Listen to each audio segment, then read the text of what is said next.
तो फाइनली दोस्तों हम पार्ट 2 में जो है प्रश्न क्रमांक 6 से क्वेश्चन को सॉल्व करेंगे।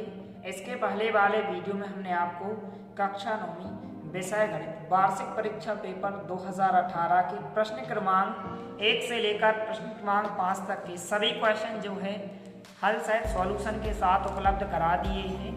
यदि आपने इसके पहले वाले वीडियो को नहीं देखा है तो आप हमारे चैनल की प्लेलिस्ट या नीचे डिस्क्रिप्शन बॉक्स में दी गई लिंक पर जाकर आप देख सकते हैं। यहाँ पर हम इस वीडियो में प्रश्न क्रमांक 6 से क्वेश्चन को सॉल्व करेंगे। तो यदि आप इन क्वेश्चन को अच्छे से समझ लेते हो, इनको आप अच्छे से सॉल्व कर लेते हो 5 साल के पुराने पेपर और मॉडल पेपर, तो आप जो है गणित विषय में 60 से 70 अंक आप केवल 1 महीने में ला सकते हो। क्योंकि आपके जो पेपर होंगे वार्षिक परीक्षा के मार्च महीने से आपके पेपर होंगे, इसलिए सभी प्रश्नों को आपको अच्छे से तैयार करते जाना है। तो यहाँ पर प्रश्न क्रमांक 6 कुछ इस प्रकार से है, जो कि 2 अंक में क्वेश्चन पूछा जाता है। प्रश्न है, क्या शून्य एक परिमेय संख्या है? क्या इसे आप P/Q के रूप में लिख सकते हैं? तो आपको ध्यानपूर्वक अच्छे से समझना है, वार्षिक परीक्षा की दृष्टि से बहुत ही महत्वपूर्ण प्रश्न है। तो सबसे पहले आपको पता होना चाहिए कि परिमेय संख्या क्या होती है।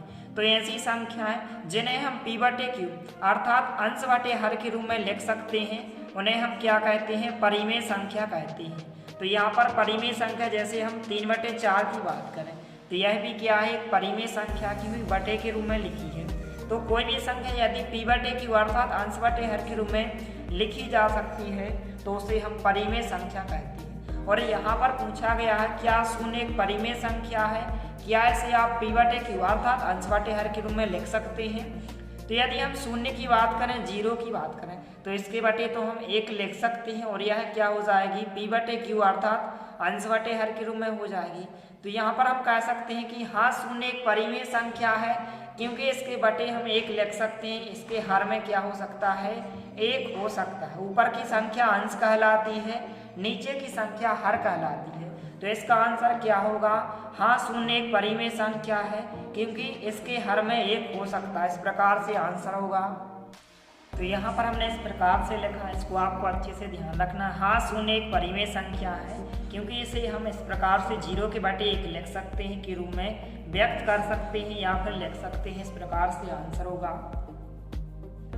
इसके बाद जो है प्रश्न क्रमांक 6 के अथवा में जो क्वेश्चन पूछा गया है, इस प्रकार से पूछा गया है कि ज्ञात कीजिए या फिर इसका मान ज्ञात कीजिए 125 पर 1/3 की घात। तो आइए यहाँ पर हम इस क्वेश्चन को सॉल्व करते हैं। तो सबसे पहले आपको 125 के गुणनखंड को ज्ञात करना यहाँ पर सीखना होगा कि 125 के गुणनखंड हम कैसे ज्ञात कर सकते हैं।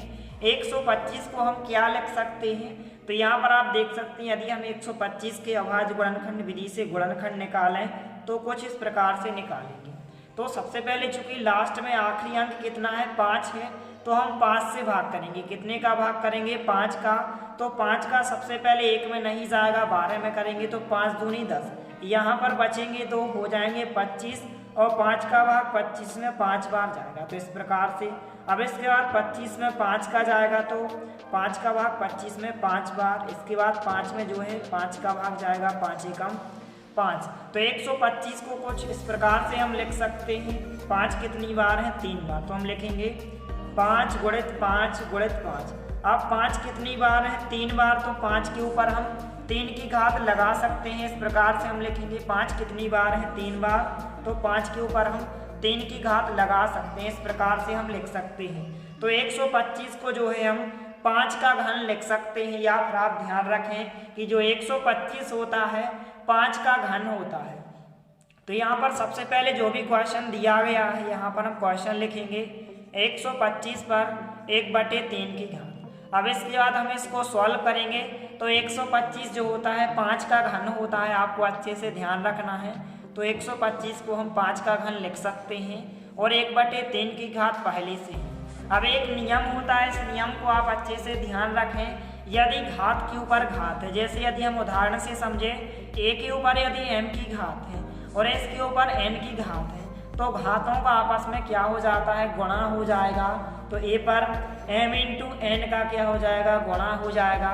इसी प्रकार से यहाँ पर भी हम 5 के ऊपर 3 की घात है और 1/3 की घात है, तो हम घातों का आपस में गुणा करेंगे।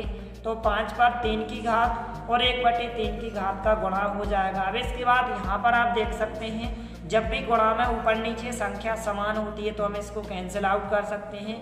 3 से 3 कैंसिल आउट हो जाएंगे, कट जाएंगे। अब 5 के ऊपर कितने की घात बचेगी? 1 की घात बचेगी। 3 की घात कट जाएगी, केवल 1 की घात बचेगी। और 5 के ऊपर 1 की घात का मान कितना होता है? 5 होता है, क्योंकि 5 को हम एक ही बार लिखेंगे। तो इस प्रकार से 5 इसका राइट आंसर होगा। तो इस प्रकार से इस क्वेश्चन को आपको अच्छे से सॉल्व करके देख लेना है।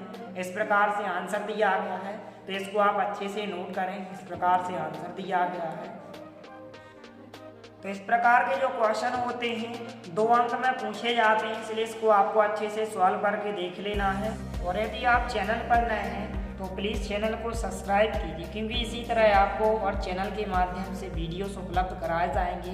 और इस चैनल के माध्यम से यदि आप जुड़ जाते हो तो आप जो है गणित विषय में आप जो है 75 में से आप मात्र 1 महीने में 60 या 70 अंक आप 100% गारंटी के साथ ला सकते हो, यदि आप हमारे चैनल के साथ जुड़ जाएंगे और यदि आप सभी क्वेश्चन को अच्छे से तैयार कर लेते हो। तो इस प्रकार से इस क्वेश्चन को आपको अच्छे से तैयार कर लेना है।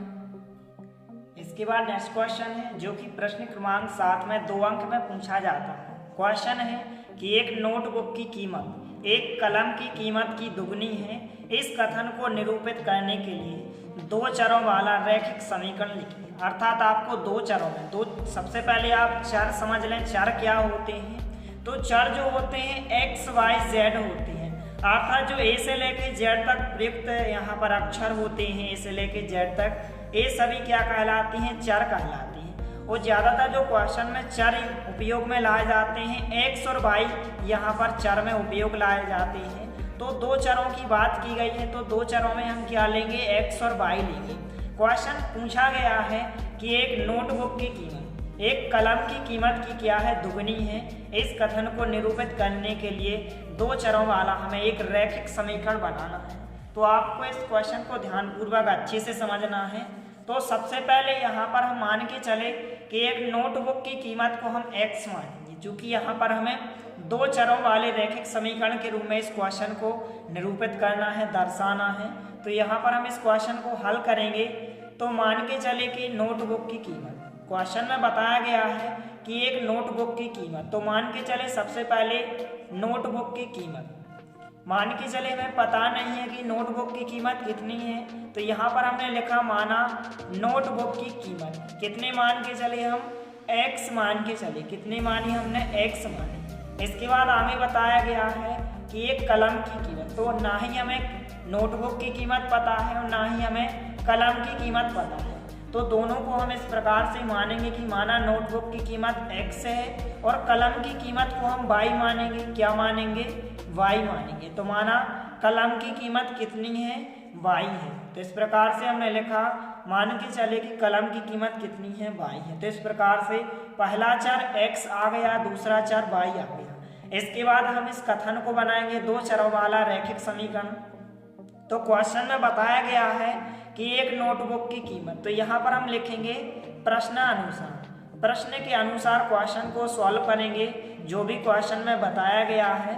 तो क्वेश्चन में बताया गया है कि एक नोटबुक की कीमत, तो यहाँ पर हम लिखेंगे एक नोटबुक की कीमत। तो यहाँ पर हमने लिखा नोटबुक की कीमत। क्वेश्चन में बताया गया है कि नोटबुक की कीमत जो है कलम की कीमत से क्या है? दुगनी है। नोटबुक की कीमत एक कलम की कीमत की कैसी है? दुगनी है। तो जो नोटबुक की कीमत है दुगनी है, किसकी दुगनी है? कलम की कीमत की दुगनी है। तो यहाँ पर हम लिखेंगे कलम की कीमत। इस प्रकार से आप लिखेंगे। अब इसके बाद 2 जांघिता हम लिखेंगे। नोटबुक की कीमत हमने कितनी मानी है? x मानी है। तो यहाँ पर कितना आ जाएगा? x आ जाएगा। और 2 का गुणा x से करेंगे तो 2x आ जाएगा बराबर। और कलम की कीमत हमने कितनी मानी है? तो y मानी है। तो इस प्रकार से समीकरण हो जाएगा। आप चाहें तो इसको इस प्रकार से या करके इस प्रकार से भी लिख सकते हैं कि y इस तरफ आ जाएगा और 2x इस तरफ आ जाएगा।